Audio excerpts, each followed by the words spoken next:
Hello everyone, welcome to my WNC channel. Trump may travel to China to meet Xi in not too distant future. Andrea Shalal and Trevor Honeycutt wrote this. U.S Washington, Reuters. On Tuesday, President Donald Trump stated that he might soon make a historic trip to China to address simmering tensions between the two superpowers regarding trade and security. President Xi has invited me to China, and will probably be doing that in the not too distant future, Trump told reporters in the White House's Oval Office. A little bit out, but not too distant. And a lot of people have invited me, and we'll make those decisions soon.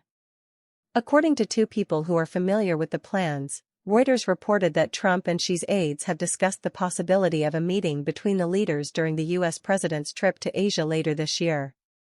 While plans for a meeting have not been finalized, discussions on both sides of the Pacific have included a possible Trump stopover around the time of the Asia-Pacific Economic Cooperation Summit in South Korea or talks on the sidelines of the October 30 to November 1 event, the people said. Another possible trip would be to Beijing on September 3 for a ceremony to mark the 80th anniversary of World War II's end, which Russian President Vladimir Putin also plans to attend. The first face-to-face interactions between Trump and Xi or Putin since Trump's inauguration for his second term on January 20 would be the meetings. Both the Chinese Foreign Ministry and the White House have declined to comment on the Reuters report. During a meeting with Philippine President Ferdinand Marcos Jr., a key Pacific ally whom Trump claimed he had pushed away from China, Trump made the comment about meeting Xi. Trump stated, "The country was maybe tilting toward China for a while, but we untipped it very, very quickly. I don't mind if he gets along with China because we're getting along with China very well," Trump said in addition. As his nation's maritime disputes with China worsen, Marcos, who took office in 2022, has sought support from the United States for many years.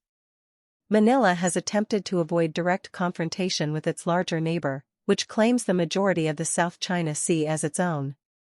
A 7-decade-old collective defense treaty between the United States and the Philippines could tie Washington to a conflict between China and the Philippines.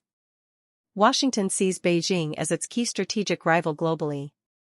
Trump began a tit-for-tat tariff war with China shortly after taking office, which has disrupted global supply chains and trade. China's support for Russia, the illicit opioid trade, China's growing pressure on Taiwan, and exit bans for some Americans are additional sources of friction between the two nations. Trump has attempted to ease tensions.